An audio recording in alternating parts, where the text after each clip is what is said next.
الحمد لله والصلاة والسلام على رسول الله وعلى آله وصحبه ومن والاه، وما بعد. أيها الإخوة الكرام، نلتقي وإياكم في هذه الليلة المباركة التي هي 4 من شهر شوال من شهر ذي القعدة لعام 46 و400 وألف للهجرة، الموافقة الثلاثين من شهر أفريل لعام 25 و2000.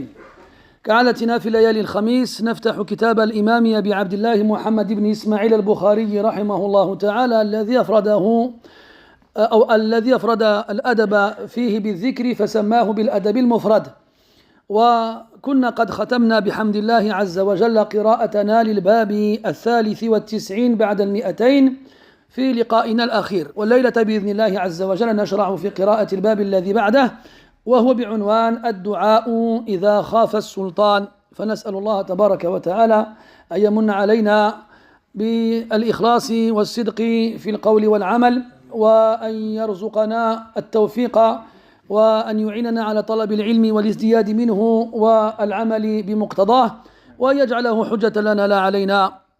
Mes très chers frères, nous nous retrouvons dans cette 4e nuit du mois de Dhul Qa'dah, de l'an 1446, c'est-à-dire le 30 avril 2025. Comme chaque mercredi soir, notre rendez-vous est avec l'imam al-Bukhari, rahimahullah ta'ala, et son ouvrage qu'il a dédié à la mention des bienséances. Nous avons pu, alhamdulillah, lors de notre dernière rencontre, clôturer la lecture du 293e chapitre de ce livre, et nous passons ce soir ensemble au chapitre suivant qui est intitulé Ad-Du'a, donc comment on doit implorer Allah Azza wa Jal lorsque l'on craint As-Sultan, yani l'autorité. En demandant à Allah Azza wa Jal de nous octroyer la pureté de l'intention et dans le temps nos personnes et nos actions, sa bénédiction, et de nous permettre de demander la science et d'en avoir toujours plus et de la mettre en pratique, et qu'elle soit un argument pour nous et non contre nous le jour où nous le rencontrerons. تفضل أيها القارئ الكريم مشكورا مأجورا. الحمد لله رب العالمين، والصلاة والسلام على نبينا وعلى آله وصحبه أجمعين. اللهم اغفر لنا ولشيخنا ولوالدنا وللحاضرين ولجميع المسلمين. آمين. قال الإمام أبو عبد الله محمد بن إسماعيل البخاري رحمه الله: باب الدعاء إذا خاف السلطان. حدثنا محمد بن عبيد قال حدثنا عيسى بن يونس عن الأعمش قال حدثنا ثمامة بن عقبة قال سمعت الحارث بن سويد يقول قال عبد الله بن مسعود رضي الله عنه: إذا كان على أحدكم إمام يخاف تغطرسه أو ظلمه فليقل اللهم رب السماوات السبع ورب العرش العظيم كن جارا من فلان بن فلان وأحزابه من خلائقك أن يفرط علي أحد منهم أو يطغى عز جارك وجل ثناؤك ولا إله إلا أنت.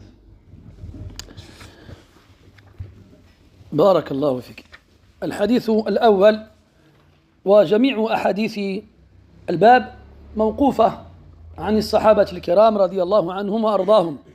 فالحديث الأول من كلام ابن مسعود رضي الله عنه، والأخيرين من كلام ابن عباس رضي الله عنهما، وإنهما ليرويان دعاء يقال إذا خاف المرء السلطان. والمقصود بالسلطان هو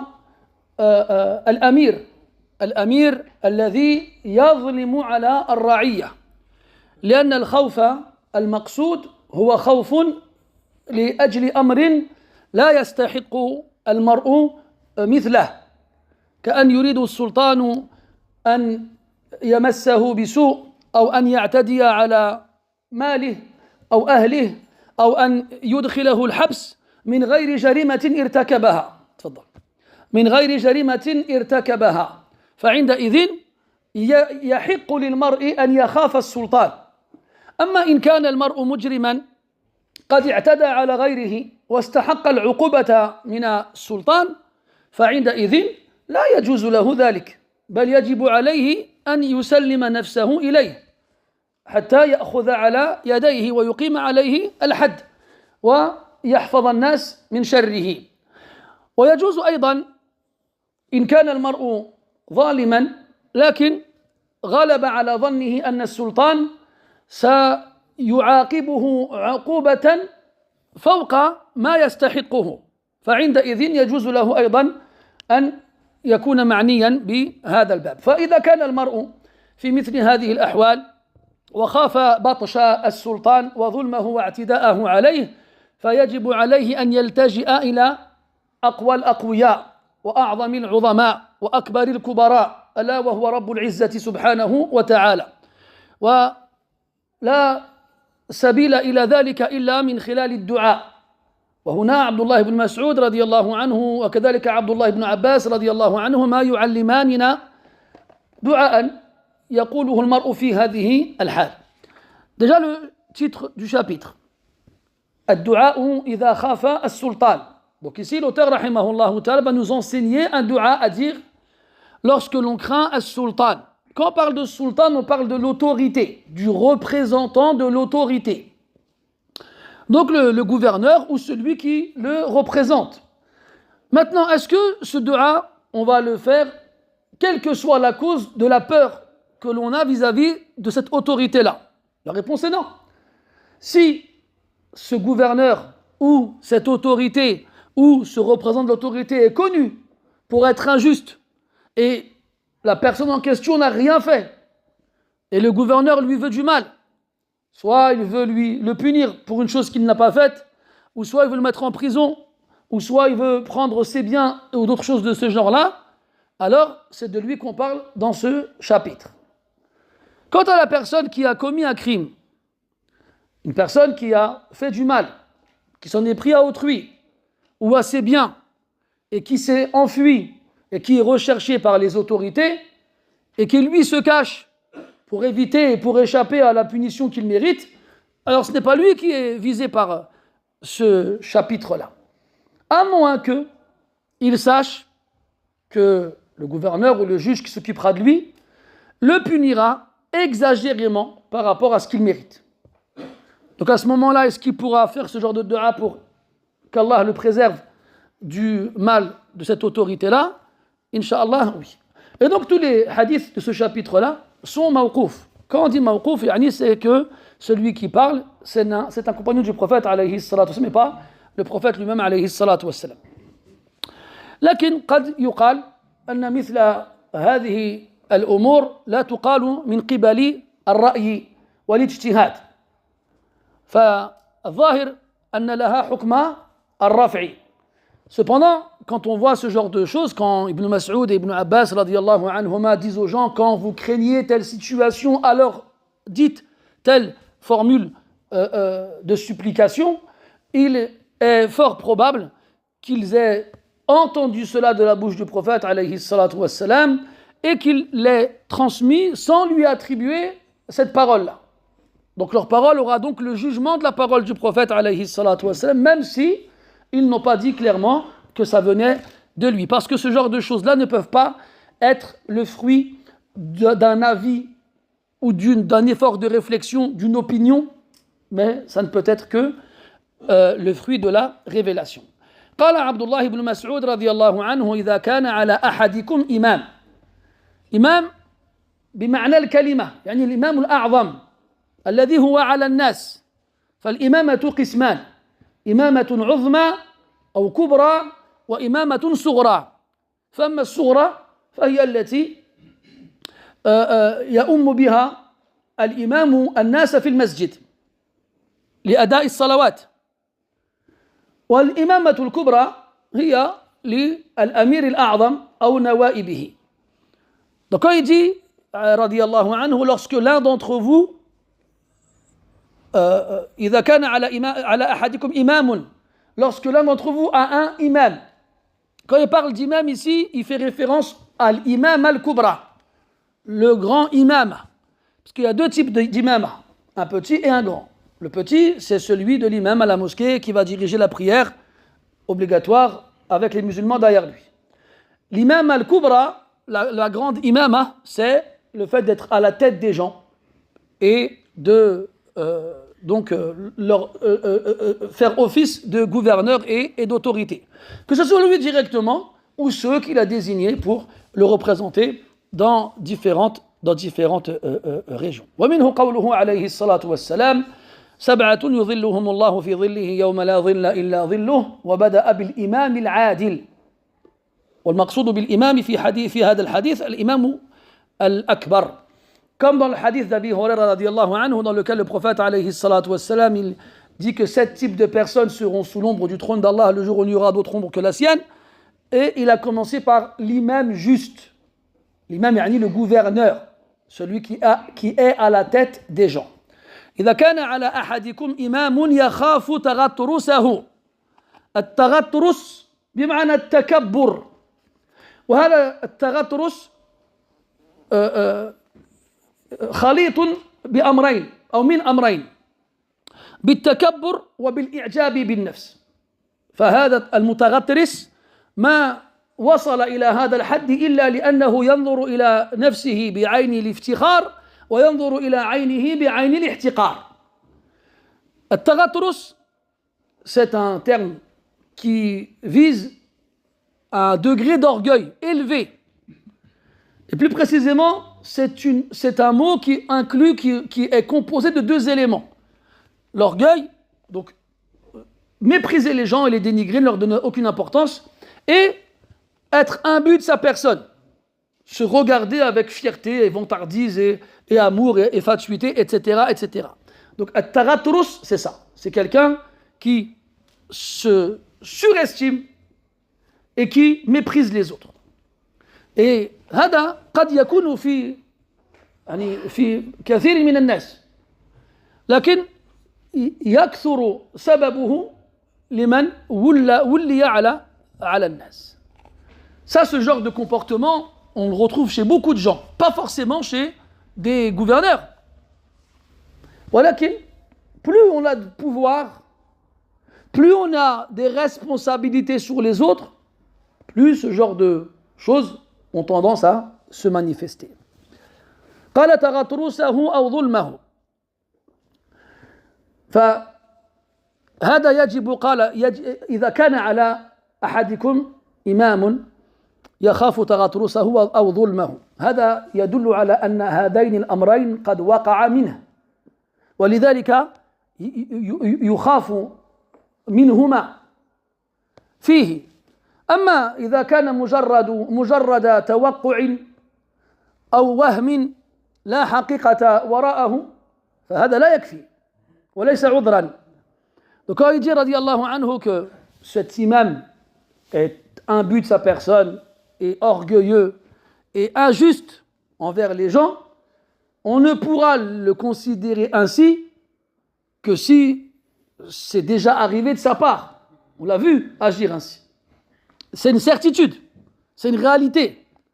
Ça ne doit pas être un doute, une suspicion, une pensée, mais ça doit être une réalité.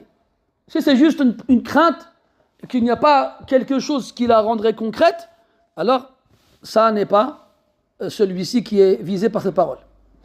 قال فليقل واللام لام الأمر تفيد الإرشاد فليقل ولا تفيد الوجوب هل يقال أنها تفيد الاستحباب على حسب تأويلنا لقول ابن مسعود رضي الله عنه إن حملناه على الرفع فعندئذ يكون للاستحباب وإن لم يكن كذلك فالأصل أنها للإرشاد فقد يقول المرء غير ذلك المهم أن يتوجه إلى الله بالدعاء وأن يطلب من الله عز وجل أن يحفظه من شر الأشرار مهما كانوا.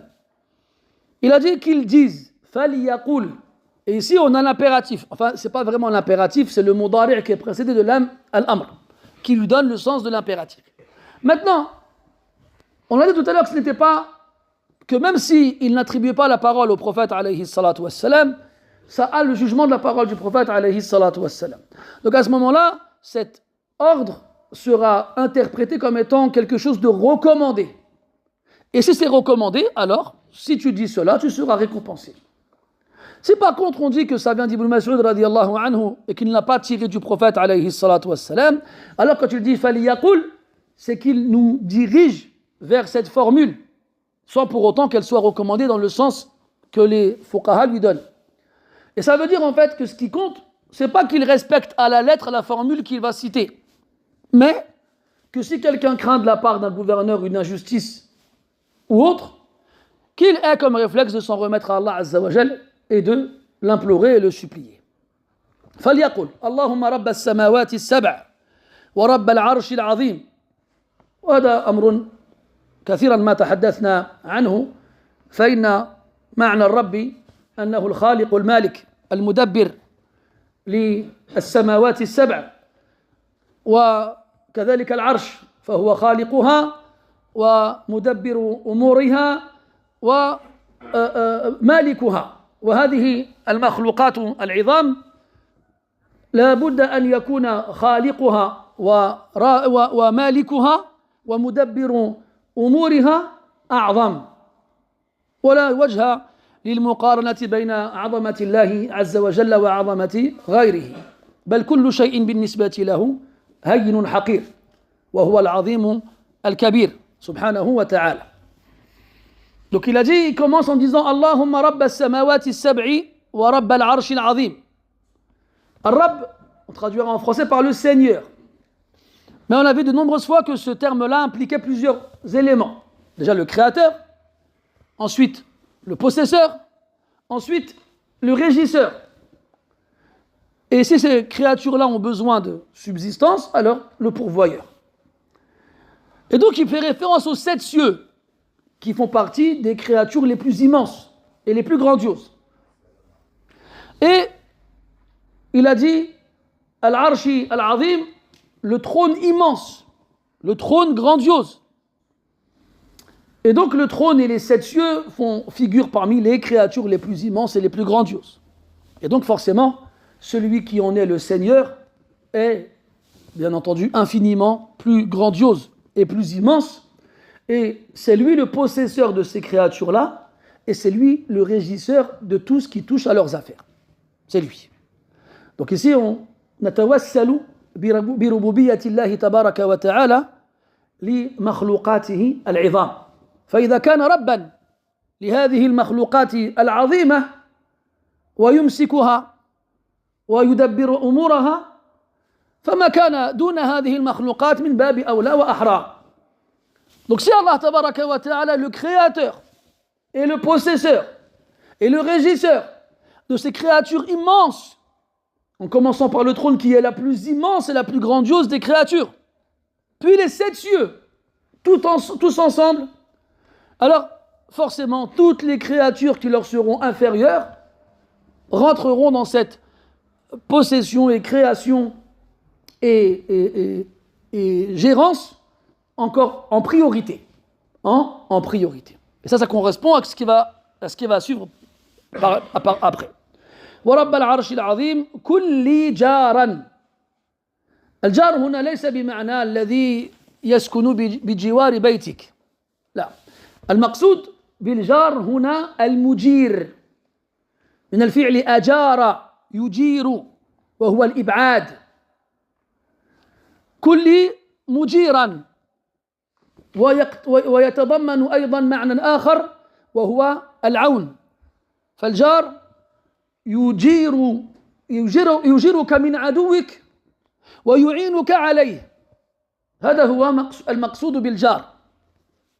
ومنه قوله تبارك وتعالى وإن أحد من المشركين استجارك، أي طلب جوارك، أي أن تبعده من شر متوقع وأن تعينه على من أراد أن يعتدي عليه. طيب، après avoir pris la seigneurie d'Allah Azza wa Jal sur ces créatures les plus immenses comme moyen d'obtenir ce qu'on demande, c'est du tawassul. Le tawassul, ça vient de al-wasila. Et al-wasila, c'est le moyen. Comme Allah a dit dans le verset, Ya ayyuhalladhina amanu, ittaqullaha wabtaghu ilayhi al-wasila. Craignez Allah et recherchez auprès de lui le moyen. Le maqsoud, c'est l'ibada, c'est l'adoration. Al-wasila. Donc, tawassul, si tu veux faire des du'a et tu veux mettre toutes les chances de ton côté qu'Allah te réponde, eh bien, tawassal ilayh. Choisis des moyens dans ton du'a pour qu'Allah Ta'ala te réponde. Et ce tawassul, il est min anwa' mukhtalifa, de plusieurs types différents. Soit at-tawassul bi asma'ihi wa sifatih, à travers ses noms et ses attributs, c'est le cas ici. Soit at-tawassul bil a'mal as-salihah, à travers les actions vertueuses. Je dis à Allah, je t'ai adoré, j'ai prié, j'ai jeûné, j'ai fait l'aumône, j'ai été bon envers mes parents, j'ai été bienfaisant envers mes enfants, etc. Alors, donne-moi ou préserve-moi, etc. Ou encore at-tawassul bis salihin, de chercher des gens pieux et vertueux et d'en faire des moyens pour obtenir l'acceptation des du'a, en leur demandant de faire du'a, bien sûr. Et ça, il faut qu'ils soient vivants, présents et capables de répondre à cette demande. هذا هو المقصود. طيب. إذن, il a dit kun li jaran, sois pour moi un jar. Et là, quand on parle de jar, on ne parle pas de voisin. Parce que c'est le mot qu'on connaît, nous. Un jar. Non, ici, on parle de ijara, plutôt de protection. Car le jar, ça veut dire mujir. Et al-mujir vient du verbe ajara qui veut dire protéger. Et c'est aussi un verbe qui inclut comme sens supplémentaire l'aide. Donc, soit pour moi un protecteur et une aide. Et on retrouve ce terme-là dans le Coran, dans Surah At-Tawbah, quand Allah Ta'ala dit wa in ahadun min al-mushrikin astajaraka fajirhu hatta yasma'a kalam Allah. Al-aya. Et si un des associateurs te demande ton jiwar, ta protection contre un quelconque mal qui devrait leur arriver, et que tu les aides face à ceux qui voudraient s'en prendre à eux, alors accorde-leur cette protection. فَأَجِرْهُ حَتَّى يَسْمَعَ كَلَامَ اللَّهِ, jusqu'à ce qu'il entende la parole d'Allah, al-aya. Et donc, il demande à Allah ici kun li jaran ala fulan ibn fulan yusammihi bi'aynihi wa bi nasabihi in alimahu أو بما يتميز به عن غيره إن لم يكن عالما بنسبه. Donc il a dit soit pour moi une protection et une aide contre un tel fils de un tel. Il le nomme, il le définit spécifiquement. Il ne le laisse pas dans le flou. Il ne dit pas soit une protection pour moi contre l'autorité. Parce que l'autorité elle a plusieurs visages et plusieurs formes. Non, tu précises. Il a dit Fulan ibn Fulan, un tel fils de un tel. Parce qu'avant, les gens connaissaient les généalogies des gens. Et si tu ne la connais pas, alors tu citeras ce que tu connais de lui. Min Fulan ibn Fulan wa ahzabihi min khala'iqik. Wa qala min khala'iqik liyakuna ashmal. فربما انضم إلى جنده من شياطين الإنس والجن والمخلوقات الشريرة ما الله تبارك وتعالى به عليم. فهذا يشمل كل معين لهذا الظالم الذي يريد أن يعتدي عليه. Il a dit, donc, soit pour moi une protection et une aide contre un tel, fils de un tel, وأحزابه أي أعوانه وأنصاره, c'est-à-dire ceux qui l'aident, أحزابه, ses partisans, les membres de son parti, ceux qui l'aident et ceux qui le secourent. Il a dit min khala'iqik. Le khala'iq, jam'u khaliqa, ça fait référence ici à la création. Comme si il visait ici un terme dont la portée est beaucoup plus générale afin d'inclure même ceux qui ne nous viennent pas à l'esprit. Des créatures malfaisantes parmi les diables, humains et démons, et même dans le monde des animaux ou autres. Comme Allah dit dans le verset وَيَخْلُقُ مَا لَا تَعْلَمُونَ, et il crée ce que vous ne savez pas. Al-Muhim, il a dit de tes créatures pour que ça englobe toute forme de créature qui l'aiderait et qui le secourrait et duquel je pourrais craindre un mal comme je crains de sa part un mal. أن يفرط علي أحد منهم أو يطغى. وهذا اللفظ مقتبس من القرآن وهو في سورة طه. قال الله تبارك وتعالى قال ربنا إننا نخاف أن يفرط علينا أو أن يطغى. والفرط هنا بمعنى الاعتداء والإسراف، مجاوزة الحد، أن يسرف في الظلم والطغيان، أي أن يتجاوز حدهما. وقيل، وهو ما ذكره المفسرون في تفسير الآية السابقة الذكر، أنه الاستعجال في العقوبة، أنه سريع العقاب، لا يمهل ولا يحلم، وإنما إذا أتيحت له الفرصة اغتنمها لمعاقبة من أراد عقوبته. الذي أن يفرط علي أحد منهم أو يطغى. Et ça, mes frères, c'est ce qu'on appelle en arabe un iqtibas. Un iqtibas, c'est un emprunt. C'est comme si je cueillais, une cueillette. Parce que ça, cette phrase-là, cette partie du dua, on le retrouve dans le Coran, avec une légère différence. Dans Surat Taha, dans l'histoire de Moussa alayhi salam et Haroun alayhi salam, quand Allah les a envoyés à Pharaon. Alors ils ont dit à Allah Ta'ala, Qala Rabbana, ô notre Seigneur, innana nakhafu ay yafruta alayna ou ay yatagha. Nous craignons qu'il yafruta alayna ou yatagha. On va expliquer. Al-farat en arabe, al-asl fi ma'nah al-musabaqa. ومنه قوله عليه الصلاة والسلام أنا لكم فرط على الحوض. فرط يعني سابق. والأصل أن العرب إذا كانت على سفر وأرادوا النزول على مكان فيه ماء بعثوا أحدهم ليذهب قبلهم للبحث عن هذا المكان، فكان يسمى هذا فرط. قال يفرط علينا، ومنه أخذ الإفراط. الفرط en arabe à la base contient le sens de précurseur, arrivé avant les autres. Les Arabes avant, quand ils voyageaient et qu'ils voulaient s'arrêter quelque part, ils ne connaissaient pas les lieux, alors ils demandaient à quelqu'un du groupe de prendre son cheval et de partir en éclaireur, les devancer à la recherche d'un endroit où notamment il y aurait un point d'eau pour pouvoir s'arrêter et passer la nuit. Lui, on l'appelait Al-Farat. Et le prophète, alayhi salatu wassalam, dans un hadith, il a dit Ana faratun lakum inda al-hawd. Il parlait du bassin. Le bassin qu'il y aura le jour de la résurrection. Et il a dit qu'il nous précédera, Il nous précédera au bassin.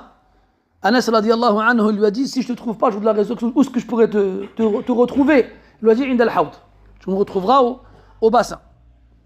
Et donc, après les savants ils divergent, est-ce que le bassin c'est avant le passage sur As-Sirat ou après le passage sur As-Sirat? Il y a des avis qui divergent à ce sujet-là, mais il apparaît, wallahu a'lam, que c'est avant de traverser As-Sirat que l'on retrouve le prophète au bassin, alayhi salatu. Il a employé le mot farat, parce qu'il sera avant nous là-bas, il nous attendra là-bas. Donc il a dit ay yafruta alayna. Et donc on comprend dans le verbe farata qu'il y a un sens de t'as compris? Qu'il va être avant, il va faire les choses avant. Et donc à partir de là, les ulama, quand ils expliquent ce mot dans le verset, ils disent qu'il s'agit de quelqu'un qui punit vite. Pas quelqu'un qui prend son temps, qui réfléchit, qui pèse le pour et le contre, qui voit s'il y a des circonstances atténuantes ou bien des preuves qui prouvent l'innocence. Non, il punit direct. Il punit direct.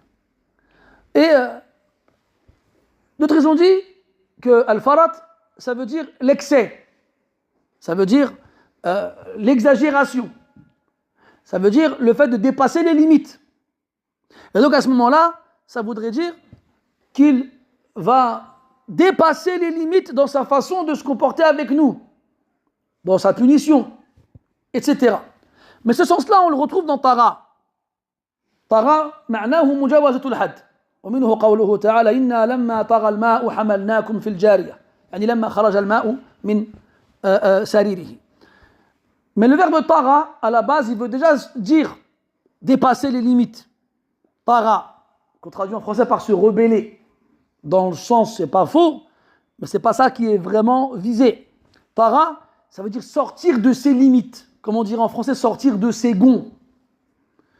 Et dans le verset, Inna lamma tara al-ma', quand Allah il fait référence au déluge, à Toufan, il dit lorsque l'eau est sortie de ses limites. Tu as une rivière ou un fleuve qui est dans son lit et elle sort de son lit.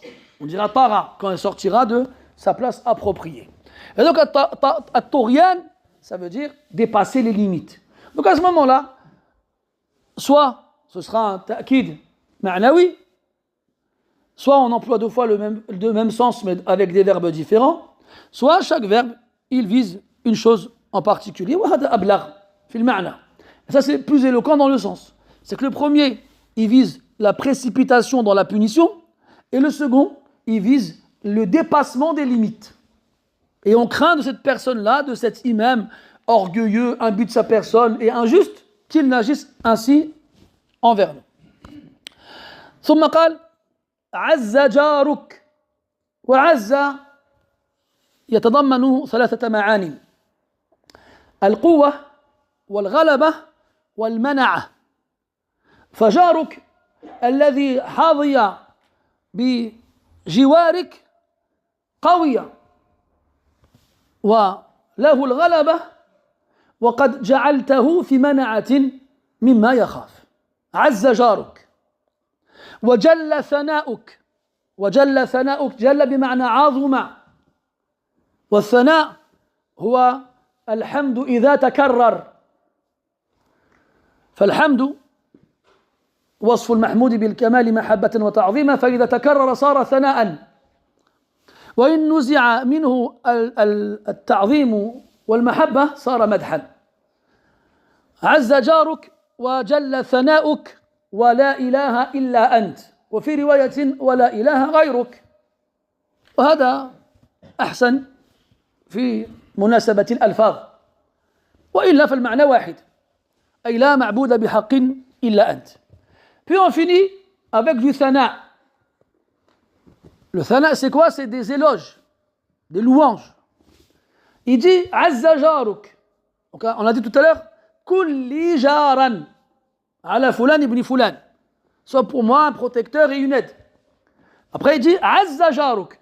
Celui qui est ton jar, yani qui a profité de ta protection et de ton aide, Az. Et Azza, ce verbe-là, il a trois sens. Tu sais, quand tu dis Allahu Azza wa Jal, Azza, il a trois sens. Ça indique la force, al-quwa. Ça indique al-ghalaba, le fait d'avoir le dessus sur autrui. لأنك قد تكون قويا وقد يكون غيرك أقوى فلن تغلبه ولو كانت لك من القوة ما تمكنك على غلبة غيرك لكنك لست غالبا للجميع. فالله عز وجل جمع الأمرين، جمع بين القوة والغلبة. Donc on a dit la force et le fait d'avoir le dessus sur autrui, de l'emporter sur autrui.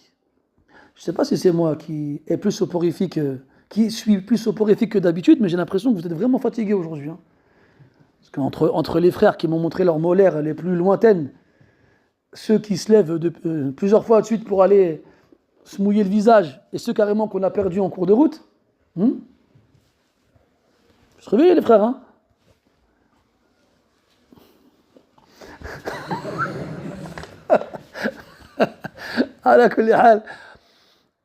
Qu'est-ce que je disais, Badis? Azza, mashallah. J'allais faire un jeu de mots avec un vieux truc en anglais, mais je vais le garder pour moi. Azza. Donc on a dit, ça veut dire la force. Et al-ghalaba. Al-ghalaba, c'est l'emporter sur autrui. Avoir le dessus sur autrui. Parce que tu peux être fort, mais on peut te battre. Que tu peux être fort, mais ça ne veut pas dire forcément que tu es le plus fort. Avoir de la force ne veut pas dire que tu es le plus fort. Mais Allah Azza wa Jalla, il a réuni les deux. Il a la force. Cette force-là, eh bien, elle le met au-dessus de tout. Et rien ni personne ne peut avoir le dessus sur lui, subhanahu wa ta'ala. Donc Allah ici, quand on dit Azza jaruk, si Allah ta'ala, il fait de toi son jar, yani son protégé, et celui qu'il va aider, alors il te donnera la force et personne n'aura le dessus sur toi. Et enfin, le troisième sens, c'est al-mana'a. Al-mana'a, c'est quoi? C'est quand tu es à l'abri de ce que tu crains. On ne peut pas t'atteindre. Tu es inatteignable. Je ne sais pas si cet adjectif existe. Il existe, Masha'Allah, il existe. On ne peut pas t'atteindre. Tu es protégé, préservé, loin de tout mal. Azza jaruk. Donc si Allah Ta'ala t'offre son jiwar, tu bénéficieras de ces trois sens-là. Azza jaruk wa jalla sana'uk. Wa jalla sana'uk. Donc on a dit Azza wa jalla. Donc là on a les deux verbes.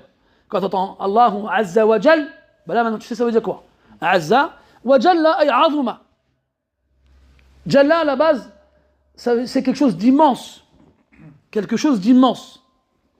Et ça peut être dans le positif comme dans le négatif. Donc, si jamais tu l'emploies pour désigner quelque chose de positif, on dira c'est quelque chose d'immense, de grandiose.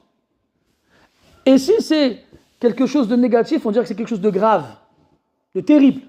Comme cette femme dont le père, le mari et le fils sont morts lors d'une bataille, et son seul souci était de savoir si le prophète allait bien, alayhi salatu wassalam.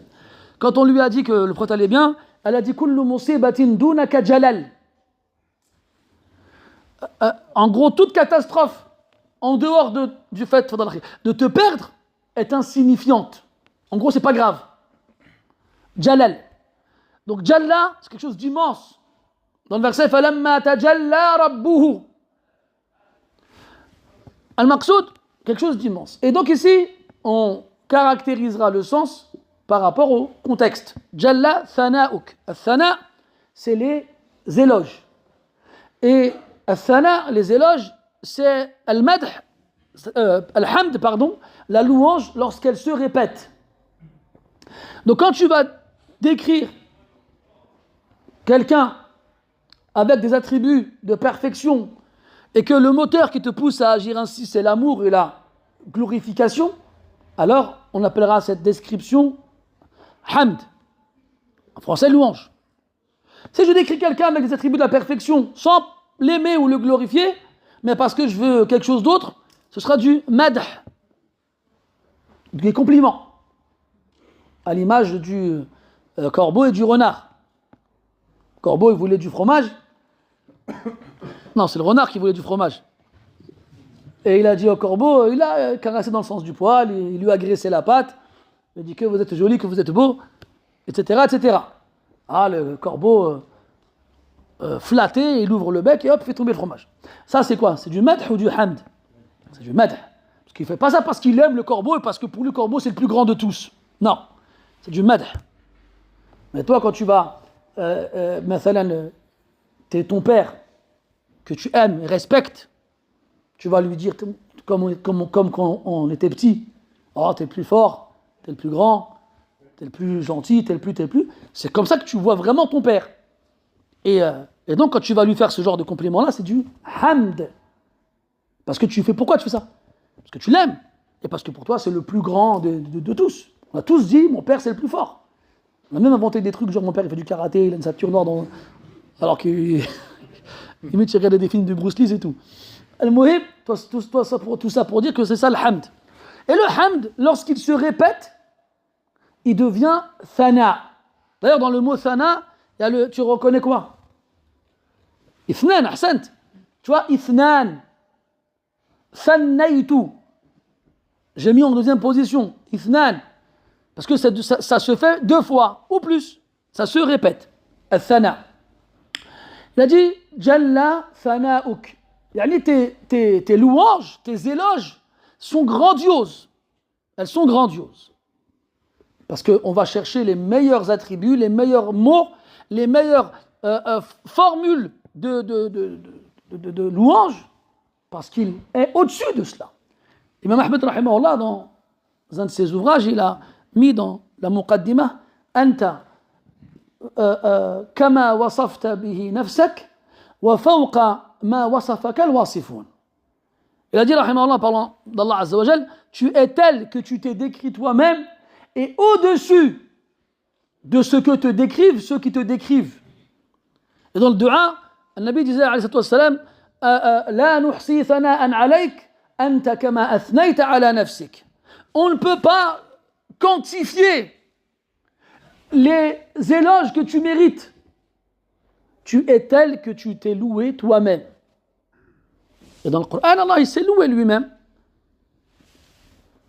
Tous les versets où Allah il va commencer par Alhamdu lillahi, c'est du hamd.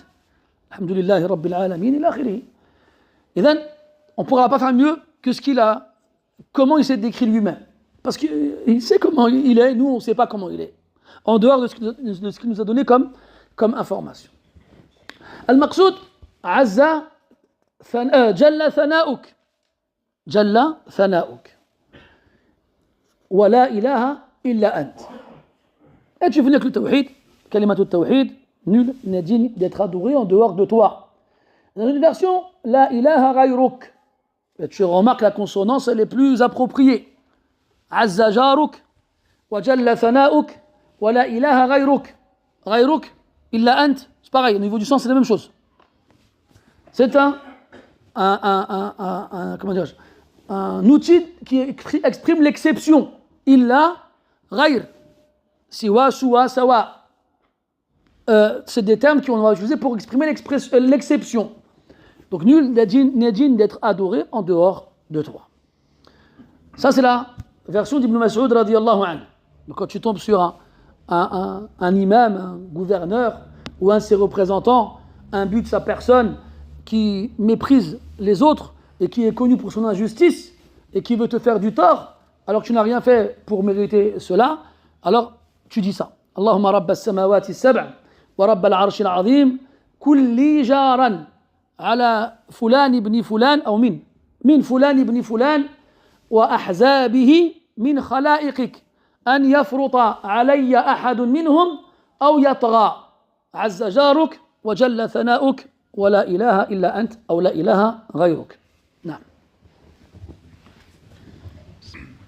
أحسن الله إليكم. قال المصنف رحمه الله حدثنا أبو نعيم قال حدثنا يونس عن منهال بن عمرو قال حدثني سعيد بن جبير عن ابن عباس رضي الله عنهما أنه قال إذا أتيت سلطانا مهيبا تخاف أن يسطو بك فقل الله أكبر الله أعز من خلقه جميعا الله أعز مما أخاف وأحذر وأعوذ بالله الذي لا إله إلا هو الممسك السماوات السبع أن يقعن على الأرض إلا بإذنه من شر عبدك فلان وجنوده وأتباعه وأشياعه من الجن والإنس اللهم كن لي جارا من شرهم جل ثناؤك وعز جارك وتبارك اسمك ولا إله غيرك قلها 3 مرات. أحسنت بارك الله فيك. ننتقل إلى الحديث 78 وهو عن ابن عباس رضي الله عنهما وهو بمعنى الحديث السابق ليس بينهما كبير فرق. يقول رضي الله عنه إذا أتيت سلطانا مهيبا. هذا من الفوارق اليسيرة بين اللفظين لأن الأول حصر الخوف على الداعي من غير أن يأتيه فقد يكون في جوف بيته ويسلط عليه ذلك الإمام جنوده فيقتحمون بابه ويدخلون عليه من غير إرادة منه. أما هنا قال إذا أتيت سلطانا مهيبا أتيته كأن دعاك للحضور ولم يكن لك اختيار ولم يكن لك سبيل للفرار فكنت إلى الحضور مضطرا لكن للضرورة الشعرية أردنا أن نشنف أسماعكم لكن قل من يتعجب بمثل هذه التراكيب. على كل حال قال إذا أتيت سلطانا مهيبا. مهيب أي يخاف من الخوف. الهيبة من أسماء الخوف والغالب أن الهيبة خوف مشبوه بتعظيم والوقار خوف مشبوه باحترام والخشية خوف مشبوه بعلم وهكذا. فللخوف مراتب يختلف إحداها عن غيرها بحسب شيء يضاف إليها. On passe au hadith suivant qui est lui attribué à Abdullah ibn Abbas radiyallahu anhuma. ومن عجائب الأمور أن الراوي عنه هو تلميذه سعيد بن جبير، وقد وقعت لسعيد بن جبير رحمه الله تعالى واقعة حزينة ومؤلمة مع أحد الأمراء الظلمة، وقد وقعت هلكته على يديه، وهو الحجاج بن يوسف له من الله ما يستحق. Et ce qui est étonnant dans cette chaîne de narration, c'est que celui qui rapporte le hadith de Abdullah ibn Abbas radiyallahu anhuma est son élève, un de ses plus grands élèves, pour ne pas dire son élève le plus grand, Saïd ibn Jubayr radiyallahu rahimahullah wa radiya anhu. Et Saïd ibn Jubayr a lui-même péri entre les mains d'un gouverneur injuste qui lui a fait subir un terrible châtiment. Il s'agit de Al-Hajjaj ibn Yusuf. Et l'histoire qui raconte cette anecdote triste et tragique est longue. On la racontera un autre jour, Inch'Allah. Ala kulli hal. Donc Saïd ibn Jubayr rapporte d'après Abdullah ibn Abbas qu'il a dit. Et là, la parole d'Ibn Abbas, elle n'est pas très très différente de celle d'Ibn Mas'ud précédemment citée, à quelque chose près. Par exemple, au départ, il dit, radiyallahu anhu, Idha atayta sultanan mahiba. Lorsque tu te rends auprès d'une autorité crainte. Et là, il a dit, lorsque tu te rends. On comprend que c'est toi qui te rends de toi-même. Il n'a pas dit, Idha ukhidta, comme si on t'avait arrêté et ramené. C'est un peu comme toi quand tu reçois dans la boîte aux lettres une convocation au commissariat. Bon, normalement, tu n'en as jamais reçu, normalement. Si tu en as déjà reçu, c'est que t'es bizarre. Ou que t'es un mec comme moi. Une fois, je reçois un coup de téléphone, très tard. Hein. Il devait être dans les 1h du matin. Je réponds. C'était le commissariat qui me dit même pas m'être présenté à une convocation pour témoigner contre quelqu'un qui s'était fait agresser. Je dis, mais j'ai jamais été convoqué. Il me dit, vous appelez un tel? Je dis, oui. Il me dit, c'est vous. Je dis, non. Après, il me rapporte les faits. C'était, je ne sais pas dans quelle gare sur Paris, je ne sais pas à quel jour, moi, c'est pas moi. J'ai beau expliquer. À la fin, finalement, ils ont fini par lâcher l'affaire. Mais dans tous les cas, tu te fais convoquer. Tu reçois une lettre dans la boîte aux lettres, vous êtes convoqué au tribunal pour telle affaire. Tu veux dire, c'est chaud. Donc là, il a dit, Idha atayta sultan, c'est toi qui y vas. C'est pas quelqu'un qui t'a ramené contre ton gré. Et dans le hadith précédent, il n'a pas arrivé que ça. Il a juste dit, si jamais, yarhamukallah, tu as un gouverneur, un but de sa personne, orgueilleux et injuste, alors dis. Parce que ce gouverneur-là, il t'a pas à l'aveuglette, il cherche pas à savoir qui veut qui. Mais si jamais il t'a dit, Idha atayta, si tu vas voir le gouverneur, c'est qu'il te veut toi. Il t'a fait venir jusqu'à chez lui, c'est qu'il te reproche quelque chose à toi spécifiquement. Il a dit sultanan mahiban. Mahib. Mahib, il craint. Mais les Arabes, ils sont précis dans leurs termes. C'est-à-dire qu'ils vont avoir plusieurs formes de peur. Et en fonction de ce qui viendra se mélanger à la peur, ils l'appelleront différemment. Donc là-bas, c'est la peur. Al-khawf. Si cette peur-là, elle est liée à une science, elle s'appellera khashiyah. Si elle est liée à un respect, elle s'appellera waqar. Ma lakum la tarjuna lillahi waqara. Tarjun ay takhafoun. Wa hum min al-adad. Revenez au tafsir si vous voulez. Quand c'est lié et mélangé au respect, c'est al-waqar. Quand c'est lié et mélangé à la glorification parce que c'est quelqu'un d'immense, c'est al-hayba. Al-hayba.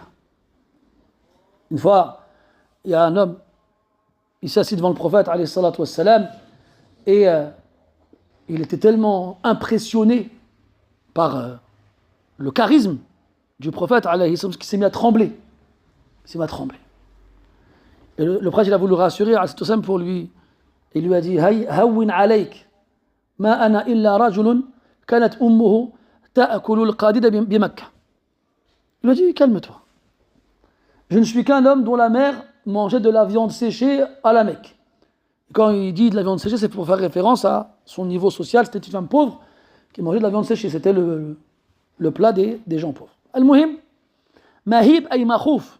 Si jamais tu étais amené à te présenter devant un gouverneur craint, alors dis ça.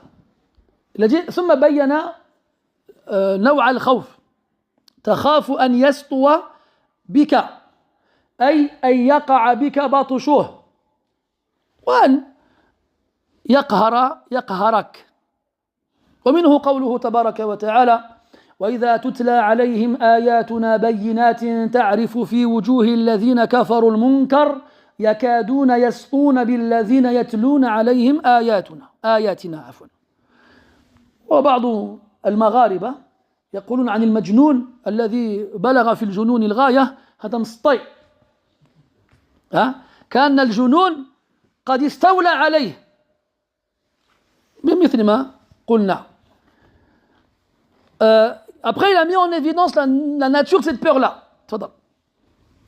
Il a dit takhafu an yastuwa bika. Tu as peur qu'il s'en prenne à toi. Sata yastu satwa. Il a dit, ce verbe-là, sata, ça veut dire que sa force s'abatte sur toi. En gros, qu'il te fasse subir sa force. Et aussi, yaqharak, qu'il t'écrase, qu'il t'oppresse par sa force. Et ce verbe-là, on le retrouve dans le Coran. Quand Allah il parle de ceux à qui ces versets sont lus, tu reconnais dans leur visage le mal. Yakaduna yastoun ala alladhina yatluna alayhim ayatina.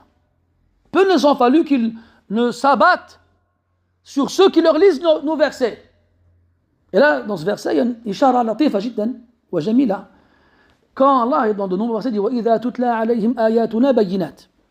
Lorsque nos versets évidents leur sont récités. La base, c'est que At-Tali, huwa Nabi sallallahu alayhi wa sallam. La base, c'est que celui qui récite le verset, les versets dans ces passages du Coran, c'est le prophète alayhi salatu wa sallam. Pourquoi? Parce qu'il a dit quoi dans le verset? وَالَّذِي بَعَثَ فِي الْأُمِّيِّينَ رَسُولًا مِّنْهُمْ يَتْلُو عَلَيْهِمْ آيَاتِهِ. Il leur lit ces versets. Mais dans le Hajj, il a dit quoi? يَكَادُونَ يَسْطُونَ بِالَّذِينَ يَتْلُونَ عَلَيْهِمْ آيَاتِنَا. Et donc là, on comprend que c'est pas qu'une personne qui leur lit le Coran, mais plusieurs. Et pas seulement une personne. On avait vu dans Tafsir Surat Ar-Rahman, notamment au début, quand elle a été révélée, Abdullah ibn Mas'ud radiyallahu anhu, il a insisté pour aller la réciter à Quraysh. Ils lui ont dit, mais ils vont te frapper. Il a dit, c'est pas grave. Et il est parti, et à côté de la Kaaba, il a dit, Ya ma'ashara Quraysh, أعوذ بالله من الشيطان الرجيم بسم الله الرحمن الرحيم الرحمن علم القرآن خلق الإنسان علمه البيان. Il a commencé à lire les versets les uns après les autres. Et les gens, ils entendent ça, ils sont émerveillés par cette beauté. Mais Quraysh, ils ne sont pas émerveillés. Alors ils m'ont dit arrête. Et ils les ignorent. Alors ils lui sont tombés dessus, ils l'ont frappé. Radiyallahu anhu arda. Al-Muhim. Donc ce verset, tfaddal. Il a une tête, le pauvre lui. Il est KO, miskin. Bah oui, les enfants, il est 22h30 là, c'est l'heure de dormir. Hein? Enfin, les enfants, j'en vois des grands enfants, machallah. On va faire une règle, mes frères, d'accord? Si vous êtes fatigué et que vous voulez vous lever juste pour changer de place ou pour aller vous rafraîchir un peu le visage, ne me demandez pas de vous lever. D'accord? Allez-y, directement. Si quelqu'un il veut partir, là il demande. Parce que des fois il y a des frères, le début du dars il commence déjà. Ensuite il recommence. Des fois 3-4 fois, tu déranges là. Donc si c'est juste pour partir là-bas et revenir, c'est pas la peine. Vas-y, tu as un idhn am. D'accord? Tu as une permission générale. Amma tu veux sortir du majlis, al-adab, an tasta'dhin. Amma tu veux quitter le majlis, tu veux sortir de l'assise, là tu demandes la permission de partir. C'est comme ça que les croyants ils font. C'est comme ça qu'Allah il a caractérisé les croyants dans le Coran. إنما المؤمنون الذين آمنوا بالله ورسوله وإذا كانوا معه على أمر جامع لم يذهبوا حتى يستأذنوه. إن الذين يستأذنونك أولئك الذين يؤمنون بالله ورسوله الآية. إذن ça c'est ayatul istidhan. T'es avec Nabi sallallahu alayhi wa sallam, man yaqumu maqamah, celui qui entre guillemets prend sa place, tu pars pas sans demander la permission. Mais si tu pars et tu reviens, ya akhi, mas'ala. الشيء بالشيء يذكر والحديث ذو شجون. طيب t'es là, t'es avec nous. T'as pris le maghrib, t'as même fait un nafila, et t'écoutes le dars depuis tout à l'heure. Ton téléphone il sonne, tu dois répondre. Tu sors, tu réponds au téléphone, ça dure 2 minutes, tu reviens. هل تصلي قبل أن تجلس أو تجلس مباشرة؟ ها؟ تجلس مباشرة، لأن هذا لا يعد خروجا، أنك أردت به أن تفارق المكان، وإنما كانت مدة خروجك قصيرة لا عبرة بها. Donc quand tu reviens, tu n'as pas besoin de prier, tu t'assois directement. Parce que ce n'est pas considéré comme être sorti vraiment, quitter l'endroit. En plus, tu n'es pas resté longtemps dehors. Donc c'est comme si tu étais resté à l'intérieur. Là c'est pareil mes frères. Là, si vous voulez juste aller faire les ablutions, vous mettre un peu d'eau, vous mettre contre le mur, ce qui n'est pas une bonne idée, si tu es déjà fatigué, tu te mets contre le mur, c'est mort. Mais l'axe, si tu es contre le mur et que tu pars, c'est que tu devrais t'éloigner du mur. Al-Maqsoud, voilà, vous avez compris, c'est bon? Galit? Oh lui, miskin, il est... oh là là. Il a les yeux, mon frère, on dirait. أعوذ بالله من الشيطان الرجيم.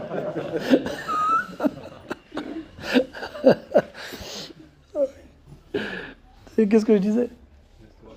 Ah, machallah. Qui c'est qui l'a dit? Machallah. Le verbe sata. D'ailleurs, je ne sais pas c'est comment en Algérie ou en Tunisie, mais au Maroc, nous, quand on veut viser quelqu'un qui, à cause de la colère, il devient fou, on dit sta. Mstai. Hein? Même une ville, elle s'appelle Stat. Je ne sais pas, ils sont comment les gens là-bas, mais... Al-Muhim, voilà, Stat qui est devenu fou. Généralement, c'est la colère qui l'a fait rentrer dans cette colère, dans ce degré de folie. Et Satan, dans le verset, Yakaduna yastuna, je parlais d'Ibn Mas'ud radiyallahu anhu, je disais que, donc le verset dit, Yakaduna yastuna billadhina yatluna alayhim ayatina. Il n'y avait pas que le prophète qui lisait le Coran. Il y avait d'autres. Ça, c'est une faïda jalila. Comme quoi, même si c'est fi waqtil khawf wa dha'f, même à un moment où les musulmans ils sont peu, ils sont faibles et ils ont peur, eh ben ils allaient lire le Coran pour que les gens l'entendent. Et nous mes frères, on est là, ouais, des fois tu es dans le RER, tu vas au lycée ou bien tu vas au travail, ou bien tu rentres chez toi, et il y a un bonhomme, il se lève avec un accordéon et puis fait de l'accordéon. Un autre il parle. Un autre, des fois c'est des témoins de Jéhovah, ils t'appellent à leur religion, et toi tu es là avec tes écouteurs tout seul. Normalement tu prends ton mushaf et tu lis. Surtout si tu as une belle voix, et tu récites bien. Petite anecdote, une fois j'étais dans le RERD, des démons, c'est pour ça. Et j'étais donc assis. Après, ce qui est bien ou pas, je ne sais pas, mais j'ai remarqué quand les gens ils rentrent dans le wagon, moi j'ai vu, tu rentres dans le wagon, donc à droite tu as les sièges, et à gauche tu as quelques sièges, vite fait. Moi j'étais à gauche. Et j'ai remarqué un truc bizarre, c'est que chaque fois que les gens ils rentraient dans le wagon, qui regardaient à gauche et qui me voyaient, ils allaient direct à droite. Je ne sais pas si c'est à cause de ma barbe. Moi, j'avais mon mushaf, je disais tranquillement, et à un moment, je vois 3-4 jeunes, ils rentrent dans le wagon. Et tu as vu, dans le RERD, tu as un niveau inférieur, un niveau supérieur. C'est pas comme le RERB. Et donc, je les vois, ils rentrent dans une station. Je les vois, ils font le tour plusieurs fois, en bas et en haut. Moi, je ne suis pas né de la dernière pluie, j'ai grandi 3000. Donc là, ils sont en train de faire une analyse du butin et attendre le bon moment pour frapper. Donc moi, j'étais tout seul dans mon coin, avec mon mushaf. Je les vois, ils partent, ils reviennent, ils partent, ils reviennent. 2-3 fois, j'ai compris. Alors qu'est-ce que j'ai fait? J'ai lu à voix haute. J'ai fait exprès de lire à voix haute. Pourquoi j'ai fait ça? Parce que les gars, c'était quoi? Jonathan et Jérémie? Non. C'était Mohamed et Ibrahima. C'est toujours les mêmes. Alors j'ai fait exprès de lire à voix haute. Et à un moment, un des trois, il arrive devant moi, je le regarde et je récite en même temps. Et il me regarde. Fais salam. Ton salam. Salam. Je fais ouais, salam, ouais. Et je regarde et je récite. Et après, ces deux potes, ils arrivent, ils leur parlent comme ça, ils leur parlent vite fait. Le wagon il s'arrête à une station après, et ils partent. Allahu a'lam. Je suis pas en train de vous dire c'est moi ou je sais pas quoi. Mais Allahu a'lam, ce qu'ils auraient fait si ils m'avaient pas vu ou entendu, Allahu a'lam. Wallahi, mes frères, c'est important. Il faut lire le Coran. Lisez-le partout. Qu'on l'entende, la parole d'Allah Azza wa Jal. On va vous dire, mais c'est joli ce que vous dites. Vous dites, c'est quoi? C'est le Coran, monsieur ou bien madame. Ah bon, et qu'est-ce que ça dit? Ar-Rahman. Ah, lis pas, Tauba. Choisis le bon moment, t'as vu? Tu lis Ar-Rahman, Allama al-Qur'an, ila akhiri. On va dire, ah, c'est beau. C'est quoi Ar-Rahman? C'est quoi le miséricorde? Et là, si tu as un petit peu d'ilm, Inch'Allah, t'en as. Ar-Rahman, le tout miséricordieux. Dhur rahmatil wasi'a. Cette miséricorde extraordinaire et immense qui touche toutes les créatures dans la création. Toi, moi, nous tous on en bénéficie. Bref, et puis Inch'Allah, Allah ta'ala yahdi hada ou hadhihi bisababik. Fayakunu laka dhalika khayrun min humri an-na'am. Ce sera meilleur pour toi que les chamelles rousses. Taïb, qu'est-ce qu'on dit? An yastoua bika. Faqul, dis alors, Allahu Akbar. Allahu Akbar. Akbar, c'est ismu tafdil, plus grand. Au moment qu'on a ismu tafdil, on a le mafdoul. Donc il y a celui qui est supérieur et on évoque avec lui celui qui lui est inférieur. Mais quand on dit Allahu Akbar, on ne dit pas min kada ou kada. Pourquoi? Parce qu'Allahu Akbar min kulli shay. Parce qu'Allah il est plus grand que toute chose. Allahu Akbar. Allahu a'azzu min khalqihi jami'a. A'azzu bil ma'ani thalathati al-madhkurati sabiqan. On a dit a'azz aqwa. أغلب وأمنع سبحانه وتعالى من خلقه جميعا. Si sa création, toutes ces créatures se réunissaient, Allah sera toujours plus fort et au-dessus, il aura toujours le dessus subhanahu wa ta'ala. Allahu a'azzu min khalqihi jami'an. Wa ya layta al-muslimin yurakkizuna ala hadha al-ma'na akthar. Et si seulement les musulmans se concentrer plus sur ce sens-là.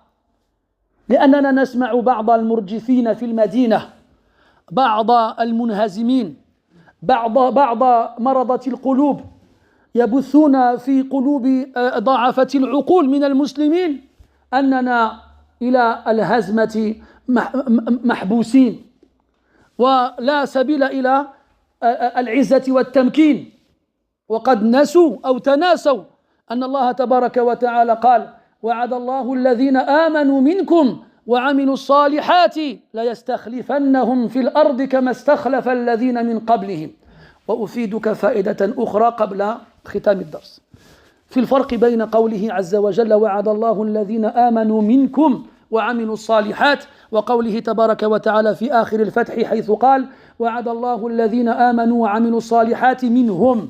فلماذا قال منكم قبل وعملوا الصالحات في النور وقالها بعدها في الفتح؟ لأن المعنيين بالأمر في الفتح هم الصحابة رضي الله عنهم وقد تساوى الأمران عندهم وتحققا فيهم وبذلك نالوا هذا الفتح المبين. أما غيرهم فهم في حاجة إلى تقوية الإيمان لأن ضعفه هو الذي حال بينهم وبين الفتح. فلذلك قال وعد الله الذين آمنوا منكم فلا بد من الإيمان إن أردت تحقيق الوعد الذي ذكره في تمام الآية. المقصود, ce sens mes frères, il est très très important. Allah, il est plus grand, il est plus fort, il a le dessus sur toute sa création. Ils ne valent rien. Allah a dit subhanahu wa ta'ala وَمَا قَدَرُ اللَّهَ حَقَّ قَدْرِهِ وَالْأَرْضُ جَمِيعًا قَبْضَتُهُ يوم القيامة والسماوات مطويات بيمينه سبحانه وتعالى عما يشركون. Ils n'ont pas estimé Allah à sa juste valeur. Et la terre entière, avec tout ce qu'elle contient, comme arbres et montagnes et animaux et humains, Et quand on dit la terre, c'est l'ensemble des terres avec tout ce qu'elles contiennent. Qabdatuhu yawm al-qiyamah. Dans sa poignée le jour de la résurrection. Insignifiant. Insignifiant comme un grain de sable, moins qu'un grain de sable. Et t'entends des gens aujourd'hui, ces gens-là qui ont pour seul but de faire naître la crainte et l'inquiétude dans le cœur des musulmans, et certains musulmans qui sont malheureusement assez faibles d'esprit ont tendance à tomber dans ces panneaux. Oh, laisse tomber, de toute façon nous, on est condamnés à être toujours en fin de course, et condamnés toujours à être opprimés, et condamnés toujours à être battus, etc., etc. Regarde, telle puissance, elle a telles armes dans son armée, elle a. Et nous, on a quoi? On a Rabbul Alamin. On a Rabbul Alamin. Allah Azza wa Jalla, il a anéanti des civilisations avec des sauterelles. Allah, il a anéanti la terre entière avec de l'eau.